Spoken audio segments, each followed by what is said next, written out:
এখন আমাদের আন্দোলন শেষ, আমাদের সমন্বয়ক প্যানেল শেষ।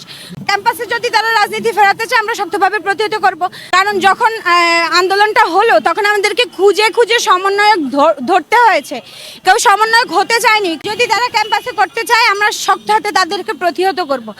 আমাদের এখন আর সমন্বয়ক সহ সমন্বয়ক প্যানেল নেই, কারণ আমাদের আন্দোলন শেষ। যে আন্দোলনের জন্য আমরা সমন্বয়ক গঠন করেছি সেই আন্দোলন থেকে আমরা স্বৈরশাসককে সরিয়ে ফেলেছি। এখন আমাদের আন্দোলন শেষ, আমাদের সমন্বয়ক প্যানেল শেষ। যদিও কেউ রাষ্ট্রীয়ভাবে তারা সমন্বয়কের দায়িত্ব পালন করতে চায় সেটা তাদের ব্যক্তিগত বিষয়। ক্যাম্পাসে যদি তারা রাজনীতি ফেরাতে চায় আমরা শক্তভাবে প্রতিহত করব। আর পুরো বাংলাদেশ তাদের জন্য খোলা পড়ে আছে।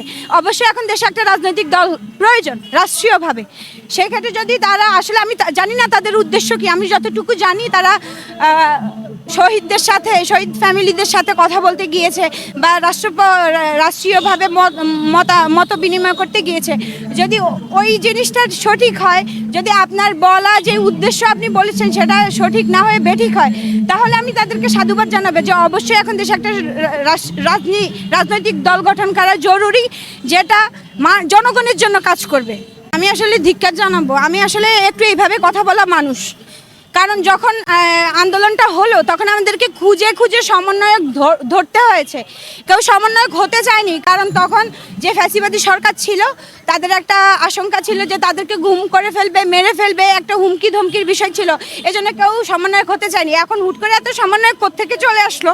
ইভেন আমি সঞ্জু চৌধুরীর মানে আমার তখনকার অবস্থান নিয়েও এখন তারা প্রশ্ন তুলছে যে আপনি কে। তা আমি বলবো আসলে এগুলো সুবিধাবাদী লোক, এরাই ভবিষ্যতে রাজনীতি করবে। আমাদের মতো যারা আছে আমরা হয়তো গবেষণার দিকে চলে যাব।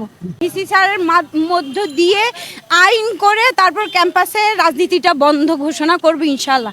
যার জন্য আমরা ভিসি স্যারের সাথে, আমাদের প্রক্টর স্যারের সাথে আমরা বসেছি।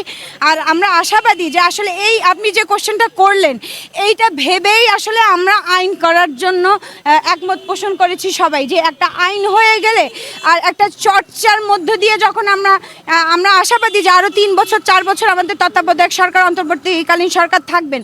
তো এই 4 বছর যদি আমরা সুষ্ঠুভাবে আমাদের ডাকসুটাকে সচল করতে পারি, একটা নিয়মতান্ত্রিক রাজনৈতিক চর্চা করতে পারি, তাহলে আমরা আশাবাদী যে দলীয়ভাবে ক্যাম্পাসে আর কখনোই রাজনীতি আসবে না।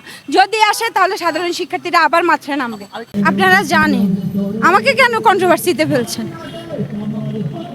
আপনারা জানেন যখন কেউ উঠে বাংলাদেশে তখন ওই যে ব্যবসায়ীরা, বিভিন্ন সিটি গ্রুপেরা, বিভিন্ন গ্রুপ অ্যান্ড কোম্পানি, ফার্মার লোকেরা তাদেরকে গাড়ি দিয়ে দেয়, তারা গাড়িতে ঘুরে, তাদেরকে ক্যাশ দিয়ে দেয়, তারা ক্যাশ খরচ করে, জনগণ চালাচ্ছে এখন ওদেরকে।